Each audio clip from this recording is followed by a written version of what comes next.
The coastline of West Sweden is littered with hundreds of small islands. The shallow seas form a network of canal-like passages and sheltered lagoons.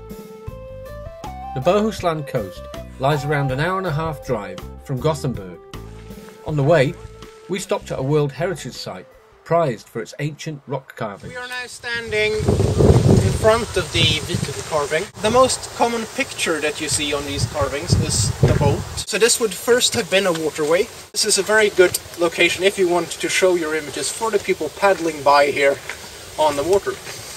You have to imagine that people got in their long canoe and paddled all the way to Great Britain to trade for bronze.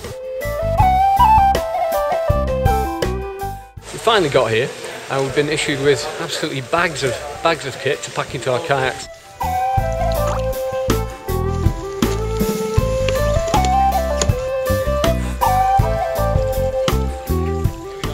That is, we're facing west. The sunset really just make all the islands, bathe in this really red, beautiful light. The Bohuslän region is blessed with shores of smooth pink granite rock slabs interlaced with intimate coves and secluded beaches. So we kind of started out just south of the fishing village of Grebbestad, in a place called Tanumstrand. For lunch we ended up on the kind of northeastern tip of Mysön, which actually means the Mouse Island, and to Danholmen. The house. With the house, exactly. Whose house?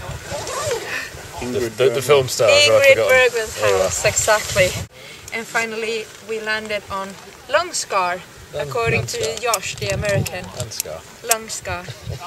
Also pronounced Långeskär in Swedish. We're in the throes of pitching our 10 teepees, something I've never done in my life before. But I've got 3 Swedish sea kayak guides with me who are experts. Ja, det tror jag. Absolut. I understand they're experts, so I'm watching with interest while they debate and discuss the best way to put this teepee up.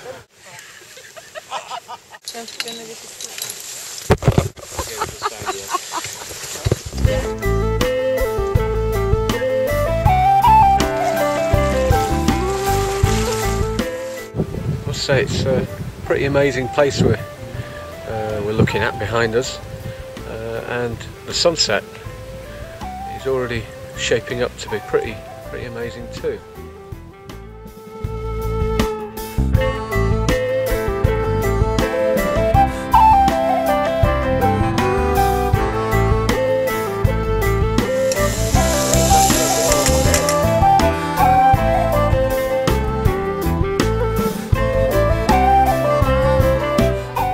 The next morning, we paddled to an island with a fishing village and a pilot's cottage on top of a hill.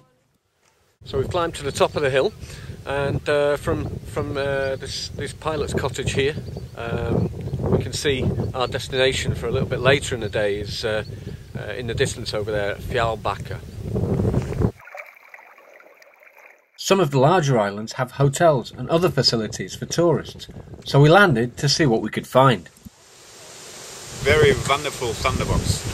How's your expedition meal, Josh? Oh, it's tasty. I mean, I haven't had anything better. Just like Mom used to make, After lunch, we studied the map to check our progress.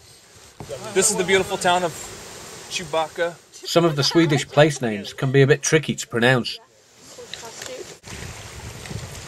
Plans have changed a little bit because we're expecting some bad weather again. The weather forecast say that from about 3 in the morning and the rest of the Tuesday, but we're gonna have some pretty strong winds to fight, and it's gonna be raining quite a lot, if I put it like that.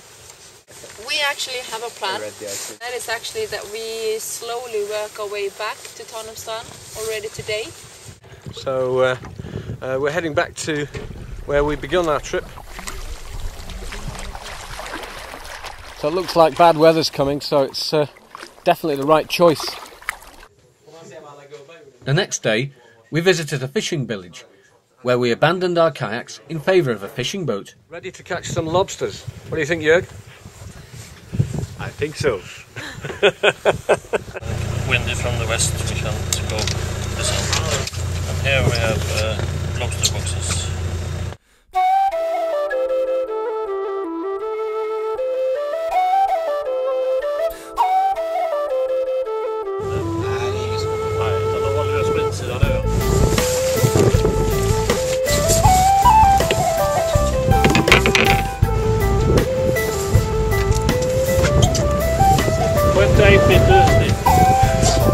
28 meters, okay.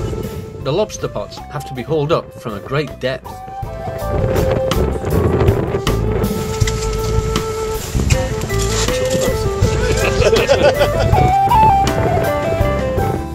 It was hard work on the fishing boat. Our reward was a hot drink on the return journey and a freshly prepared seafood meal. Time to have lunch.